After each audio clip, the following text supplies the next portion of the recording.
시청자 여러분 안녕하십니까. 지금부터 전욱현의 안보정론을 시작하겠습니다. 이번 시간 첫 번째 뉴스는요, 상당히 이상한 참 뉴스인데요. 굉장히 참 실망스럽습니다. 한마디로 송옥렬 공정거래위원장 후보자입니다. 자진 사퇴했습니다. 오늘 인사청문회 준비단에서요, 큰 공직을 맡아서 국민의 기대에 부응할 수 있을 것인지에 대해서 확신이 서지 않는다. 교직에만 매진하겠다 이러면서요, 송옥렬 서울법대 교수죠. 이 공정거래위원장 자리를 사퇴했어요. 자, 지난 4일 날 임명이 됐습니다. 임명이 됐을 때 성희롱 발언과 관련해서 논란이 있었지만은 당시 그럼에도 불구하고 임명된 것이 학교 측에서도 더 이상 문제 삼지 않았다. 그걸로 일단락되고 정리가 다 됐다. 그래서 성희롱 문제는 더 이상 장애 요인이 될 수 없다. 그래서 임명이 됐고요. 이 사법시험도 합격하고 행정고시도 합격하고 그리고 외모고시도 합격하고 흔히 얘기하는 삼관왕이 됐어요. 이 삼관왕까지 했을 정도 되면 뭐 실력이 빵빵한 거 아니겠습니까? 자, 그런데 이번에 그러니까 4일 날 이 내정이 돼서 공식적으로 발표가 끝나고 청문회를 준비하고 있는 과정에서 사퇴를 했다 이 말씀이에요. 자, 그러면 뭐 제가 보기에 여러 가지 이유가 있을 수가 있겠지만은 가장 큰 것은 이미 언론에서 논란이 됐습니다만은 이 성희롱 문제가 결국은 끝까지 발목을 잡은 것이 아니겠느냐. 그렇지 않고서는 다른 이제 또 결격사항이 나타났다 이렇게 볼 수도 있는데요. 현재까지는 이러한 성희롱 문제 이외에 다른 문제는 거론되지 않고 있습니다. 자, 그 당시에 2014년도 8월 얘기예요. 이게 한 8년이 지난 얘기인데 서울대 로스쿨의 교수들하고 학생 100여 명이 전역을 함께 했는데요. 그 자리에서 여학생 외모를 품평했다 이겁니다. 뭐라고 돼 있냐면 이효리다. 너 없어선 짠 못하겠어. 뭐 이런 식의 발언을 했는데 지난 5일 기자간담회에서도요. 이 송옥렬 후보자는요. 그 성희롱 발언 문제는 공정거래위원장 제의를 받았을 때 가장 마음에 걸리는 그 부분이었는데 만약 이 일이 커져서 이건 아니다고 하면 흔히 말하는 낙마 이런 부분까지 생각하고 있다. 이렇게 말한 바 있어요. 자, 그래서 지금까지 나와 있는 공개적으로 그러니까 밝힌 내용만 갖고 본다면 낙마까지도 지금 생각하고 있다라고 했지 않습니까? 이건 아니다. 그래서 이제는 이건 아니다라는 판단을 하게 된 것이 아니겠느냐. 이런 생각밖에는 할 수 없는 상황입니다. 자, 그래서 말이죠. 이 앞으로도 이제 그러지 않아도 지금 야권에서의 비판이 이 검증이 부실하다. 이런 지금 내용이 나오고 있는데요. 자, 여전히 상당히 큰 이슈가 아닌가. 이 또 정치적인 논란이 야기되고요. 그러지 않아도 지금 윤석열 대통령 뭐라 그러죠? 이 지지율이 많이 빠져서 문제가 되고 있는데, 자, 아무래도 이 문제가 또다시 여권을 흔들 수 있는 야권에게 굉장히 큰 지금 뭐라 그러죠? 이 빌미를 주지 않을까 이렇게 생각이 듭니다. 자, 이번에는요 집중적으로 이준석과 관련된 말씀을 드리겠는데요. 지금 점점 이준석의 이 당내 입지는요 거의 쓸 자리가 없어지는 것 같아요.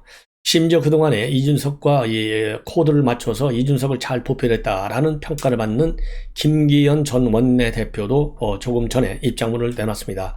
지도자로서의 책임있는 자세를 보여라. 그게 지도자로서의 도리다. 이렇게 내놨고, 홍준표 대구시장도 마찬가지입니다.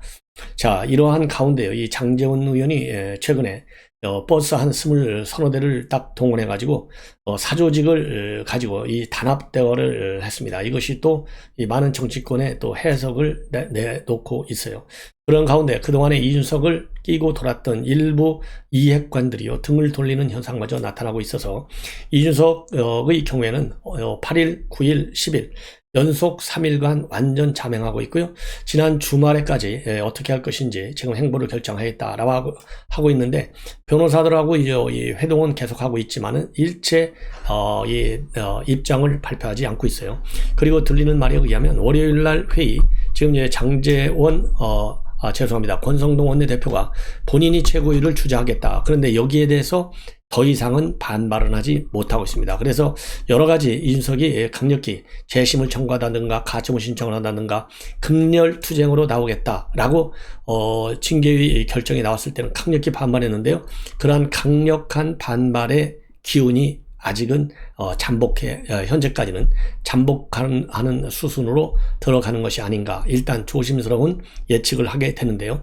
자, 이번 시간에는 그래서요, 이 김기현과 홍준표 뭐라고 입장을 내놨는지, 또 장제은 의원이 단합대회를 하고 나서 페북에 올린 글 중심으로 해서 보도를 드리고, 그리고요, 전효 의원 여전히 직격탄을 가하고 있고, 구월한 전 세계일보 주필도 마찬가지로 이준석에 대해서는 쉬는 게 상책이다. 그것이 약이 될 수 있다. 이러한 입장을 내놓고 있습니다. 먼저 김기현 의원은 이유열을 막론하고 개인의 과거 문제로 촉발된 혼란에 대해서는 책임 있는 자세를 보여라. 그것이 지도자로서의 도리다. 그리고 원인과 과정에 대한 진실 규명 물론 중요한데 결과에 대해서 도의적이고 정치적 책임을 지는 것은 매우 중요한 정치인의 갖춰야 할 덕목이다. 특히 지도자라면 더더욱 그러하다. 그러면서요, 그동안 당의 외연 확장, 체질 개선에 기여하는 점 충분히 인식하고 있을 것이지만은 국민의 민생을 책임지고 있는 집권 여당의 일원으로서 참담한 심정을 금할 길이 없고 죄송하고 또 죄송하다. 그리고 상황이 이렇게 되도록 방치한 것은 우리 모두의 책임인데 하루빨리 내용을 접고 질서 있는 정상을 통해 지도부를 안정시켜야 하고 우리에게는 시행착오를 감수할 시간적 여유가 없다. 오늘만 날이 아니다. 보다 긴 안목과 호흡으로 국민과 당원의 신뢰를 얻는 것이 더 중요하고 지금은 선당 후사의 각오로 국민과 당을 먼저 생각해야 할 때다. 자, 이거는 옳게 제가 보기에는요, 옳은 이 비판을 한 것이 아닌가, 옳은 지적이다. 이렇게 저는 생각을 합니다. 그리고요, 이 홍준표 지금 대구시장도 마찬가지로요. 자, 본인이 과거에 바른미래당 할 때 대선배였던 손학규 대표를 밀어내기 위해서 그 얼마나 모진 얘기를 쏟아놨느냐. 업보라고 생각하라. 그래서요, 일면 이 홍준표 시장이요, 그럼에도 불구하고 이준석 대표의 모든 점을 좋아한다라고 밝혔지만요, 업보라고 생각한다. 그러면서 이 손학규 전 대표를 직격탄을 가하면서 들이받은 거, 이거를 지적하는 걸 보면 이 외형적으로는 조금 균형이 잡힌 거지만은 기본적으로는 이준석의 경우에는 이제 떠나야 된다라는 점을 더 부각시키는 데 의미가 있는 것 같습니다. 그러면서요, 앞으로 남은 정치 영역에서 지금 당하는 것은 약과라고 생각해라. 차분히 사태를 정리하고 누명을 벗기 위한 사법 절차에 집중하라. 이렇게 훈수를 두고 있어요. 그러면서요, 좀 더 성숙해져서 돌아오고 세월이 참 많이 남았다. 이렇게 하면서 나는 이 대표의 모든 점을 좋아한다. 왜 경선 때부터 이준석하고 홍준표 나름대로 이 궁합이 많이 맞았지 않습니까? 그리고 지난 8일 날에도요, 이 홍준표 시장은 당 윤리 징계 처분을 보류하겠다고 밝힌 그런 이준석 대표와 관련해서 자신의 징계 문제를 대표가 스스로 보류하는 것은 대표 권한도 아니고 그렇게 해서도 안 된다. 차라리 그간 지친 심신을 휴식기간으로 삼고 대표직을 사퇴하지 말아라. 대신에 6개월간 직무 대행 체제를 지켜보면서 재충전의 시간을 가져라. 정직 6개월간은 오로지 사법 절차를 통해서 누명을 벗는 데만 주력하라 라고 했는데요. 저는 이 대목에서요, 절반은 동의하지 않습니다. 6개월간이나 그냥 당원, 이 김술래 사례를 들어서 다시 돌아와도 되잖아. 김술래 의원도 5.18 문제 얘기했다가 한 3개월 정도 당원권 정지받고 돌아왔잖아. 이 얘기를 많이 하는데요. 최고위원하고요, 당대표하고는 대단히 미안한 얘기지만, 최고위원들한테는 대단히 미안하지만, 그 상징성과 그리고 당무를 관장하는 데 있어서의 권력 문제, 그 책임 문제, 이런 것이요, 저는 하늘과 땅 사이에 차이가 난다. 그래서 최고위원이 당원권 정지 맡은 다음에 돌아오는 거하고, 당 대표가 그것도 6개월씩이나 맡고서 돌아오는 거하고 지금 굉장히 중요한 시기가 아니겠습니까? 왜냐하면요, 윤석열 대통령이 출범한 지 불과 2달밖에 되지 않았어요. 그런데다가 또 지지율은 떨어져. 그래서 지금 이 시기가 굉장히 엄중한 시기입니다. 이 굉장히 리더십이 중요한 시기에 리더십을 행사하는 장본인이 징계를 먹었는데 6개월 후에 돌아온다? 이거는요, 홍준표 시장답지 않은 평가다. 그러니까 여기에서도 이준석 대표 모든 점을 좋아한다는데요, 어떻게 사람이 모든 점을 좋아합니까? 이건 말도 안 되는 거죠. 이건 정치적 레토릭인데, 이런 대목은요, 홍준표답지 않다. 저는 그런 얘기를 하고 싶어요. 여기서 깔끔하게 떠나라고 얘기해야지 6개월 후에 돌아와라? 뭐가 그렇게 홍준표 시장은 이준석이가 무서워서 그런 얘기를 하는지 이해가 되지 않습니다. 장제원 여원 산악회라고 하는데요. 우선 참고적으로 여원이 무슨 말인가, 뭐 여원 하면 꼭 뭐 여성들의 산악회 모임으로 이렇게 생각이 됐는데 그게 아니고 여의도 할 때 너 여자입니다. 너 여자. 원자는 으뜸 원자예요. 그러니까 당신이 최고야. 당신이 으뜸이야. 이런 의미의 산악회인데요. 이 해명은요, 이 해석은 2019년도 KBS 방송에 나와서 여원의 뜻을 설명했다고 합니다. 여원 산악회 활동을요, 다시 재개했어요. 바로 어제 재개해가지고 23대 버스를 타고요, 1,100여 명이 경남 함양에 있는 농월정에서 단합대회를 가졌는데 기한이 무려 코로나 때문에요, 2년 7개월 만에 다시 행사를 가졌다고 합니다. 이 행사와 관련해서 장제원 의원이 8장의 사진과 함께 페이북에 글을 올렸는데요. 어마어마합니다. 생각해 보십시오. 버스가 말이죠, 그야말로 23대가 동원이 될 정도 되면 장제원 의원 그동안 이제 의정활동 충실히 하고, 그리고 지역 주민들의 상당한 지지, 그리고 이제 팬덤이 그만큼 강하다, 이렇게 판단이 될 수 있는 대목인데, 자, 거의 어마어마한 인원이 동원이 된 거예요. 자, 그래서 8장의 사진을 보면요, 지금 보도에 보면 어마어마한 인물들이, 이 인원들이 그야말로 다 집결이 됐어요. 그래서 뭐라고 글을 올렸냐면, 날씨는 무척 무더웠지만은 회원님들과 다시 상봉한 가족처럼 얼싸안고 함께 사진도 찍고 점심도 나누면서 즐거운 시간을 보냈다. 지난 14년 동안 역경도 시련도 영광도 함께 해왔던 여원 가족 여러분들의 사랑과 응원 덕분에 여기까지 올 수 있었다. 감사한 마음이 있지 않고 더욱 열심히 달려가겠다. 여기에서요, 뭐 굳이 의미를 부여한다면 뭐 열심히 달려가는 것이 사선 우선 달려가는 것도 되겠지만은, 이 장제원 의원은 윤핵관 중에 핵심이 아니겠습니까?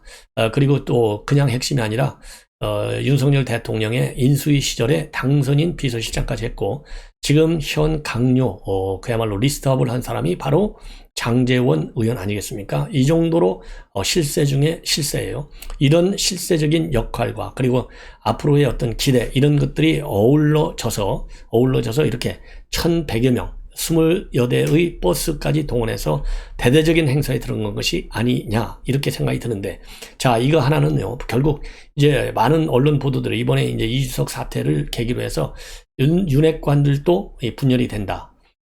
분화가 된다. 뭐 분열보다도 분화가 된다. 그리고 친윤계가 분화가 될 수밖에 없다.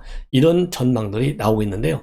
자, 일종의 뭐 새 과시라고 볼 수 있는 건 아니겠습니까? 그래서 나의 정치적인 이 발판은 상당히 단단하다. 그리고 이준석 어설프게 나를 더 이상 공격하지 말아라. 나는 얼마든지 이 정도의 정치적인 뭐라고 그럴까요, 팬덤이 있다. 그러니까 이준석이가 가지고 있는 2030 어설픈 팬덤 들이밀지 말아라. 이러한 일종의 말이죠, 로키 차원에서의 이 함축적 의미로 보면요, 경고적 메시지도 담겨져 있는 것이 아니겠느냐, 저는 그렇게 판단이 됩니다. 자, 그리고요, 이준석 대표가 여러 가지 반격 카드가 있을 수 있다. 이런 그 얘기가 뭐 이미 오래전부터 나왔고요. 그 중에 제일 센 것이 이제 가처분 신청이 아니겠습니까? 그런데 지금 현재 전반적인 분위기를 보면 우선 최고위에 있는, 뭐라고 그럴까요? 지금 이제 김용태 최고위원도 살짝 돌아섰어요. 적극적인 옹호를 안 하고 있어요. 뭐냐? 이번에 이제 최고위에서 권성동 원내대표가 뭐라고 얘기했습니까? 이제 직무대행체제로 가야 돼. 이거는 사고야. 그래서 월요일 회의는 내가 주관할 거야. 라고 했는데 이게 당 기조국의 설명이야. 과거에 그랬대. 이렇게 권성동 원내대표가 최종 입장을 내니까 그동안에 강력히 쿠데타다 그러면서 반발해 왔던 김용태마저도요, 더 이상 거기에 대해서 반론을 제기할 수가 없더라, 이런 입장을 내놨어요. 그리고 또 이 준석 맘 해가지고요, 이준석의 가장 측근 중에 측근으로 알려져 있던 정미경 최고위원도 어디까지나 이준석을 굉장히 뭐라고 그럴까요, 이 디펜드 해 왔지 않습니까? 그런데 지금 목소리가 쏙 들어갔어요. 그리고 저 언론 보도를 보면, 언론에 나와서 이제 민주당 의원들과 토론을 하는 걸 보면 잠이 안 온다. 어떻게 정리해야 될지를 모르겠다. 라고까지만 얘기하고 있어요.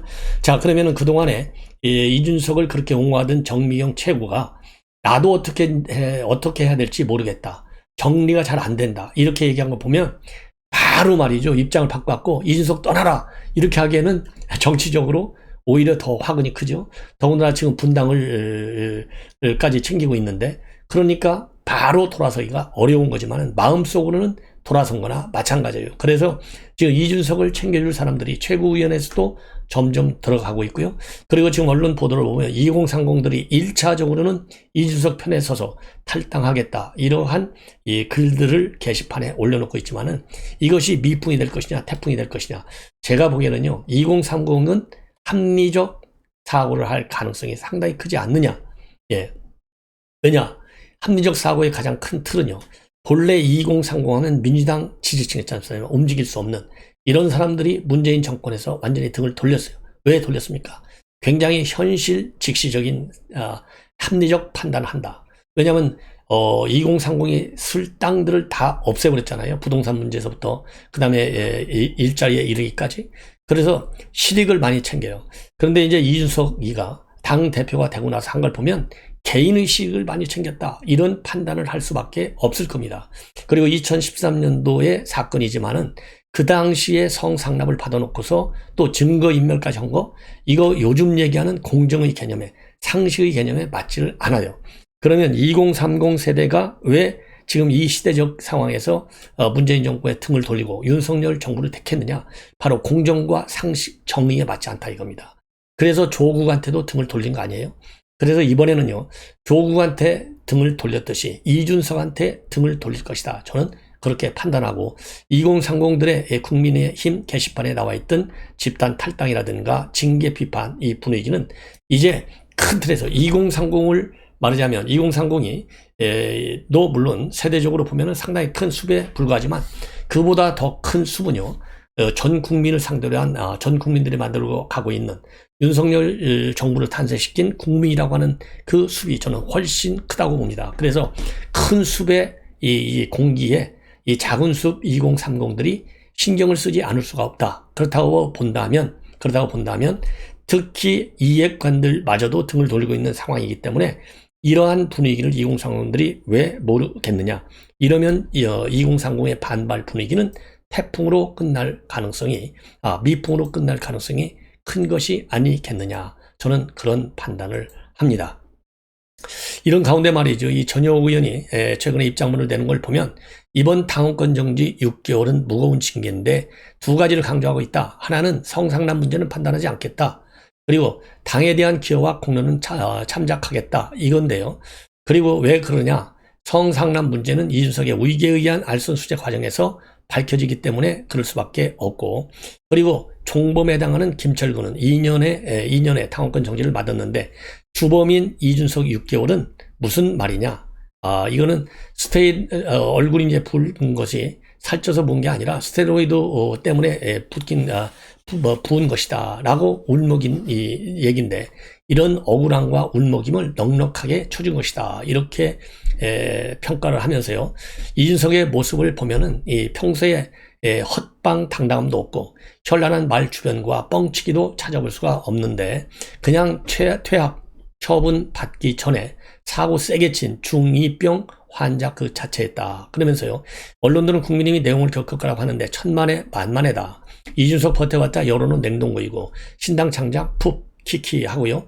하태경도 준석맘도 이해관들도 그동안 우리 좋았지 이젠 다시 보지 말자. 이런 분위기라고 합니다. 그러면서 국민의힘 맹장 수술이 이제 끝났고 정치는 그렇게 잘라내고 도려내는 아픈 수술이 필요한데 수술대에서 그냥 덮자 하면 안 된다. 지금 민주당이 바로 그렇다. 그러면서요, 이준석은 국민과 당원한테 사죄하고 우주로 떠나라. 대선 끝나고 아무도 축하해주지 않았다고. 윤석열이 대통령 되면 우주로 떠난다는 사람한테 눈치가 있지. 어떻게 축하를 해요? 이거는 뭐 이준석이가 그랬잖아요. 유승민을 지원하겠다. 그러면서 윤석열 대통령 되면 우주로 떠난다고 한 얘기를 소환한 거예요. 이준석 이제 더럽게 배운 정치를 셀프 정리하고 깨끗한 삶을 배워라.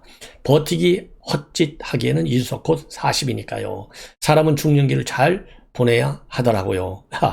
자, 참 재미있는 그런 평가와 전망인 것 같습니다. 자, 이번에는 말이죠. 이번에는 제가 종종 인용하는 이 구월한 칼럼을 소개해 드리겠습니다. 제목이 말이죠. 사마귀는 수레바퀴를 멈출 수 없다. 이렇게 되어 있어요.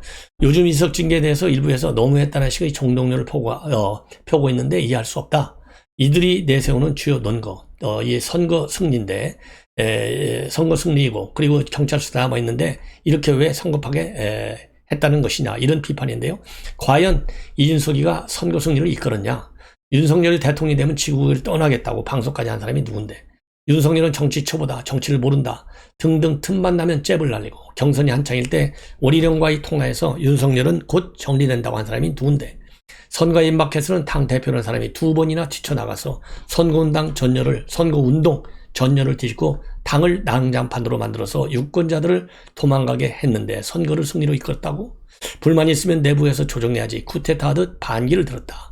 걸핏하면 방송에 나가서 불평을 털어놨고 오죽하면 밤중에 비상위원총회까지 열려서 탄핵 일보 직전까지 갔겠냐.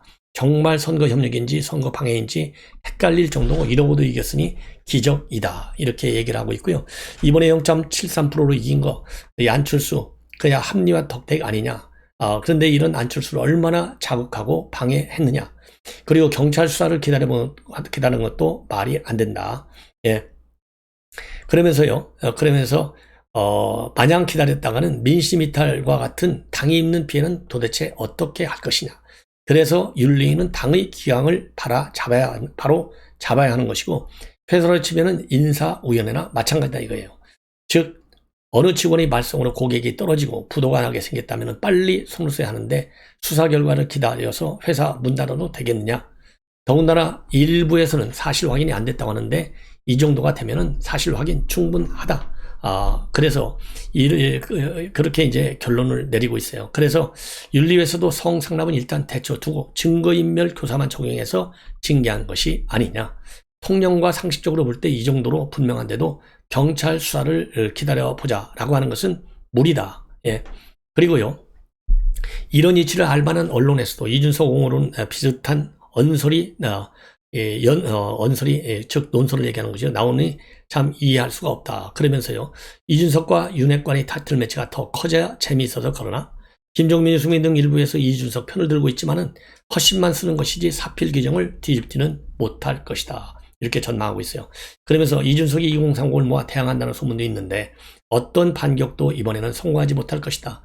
또 홧김에 신당을 차린다는 말도 있지만은 역시 성공 가능성은 희박하다.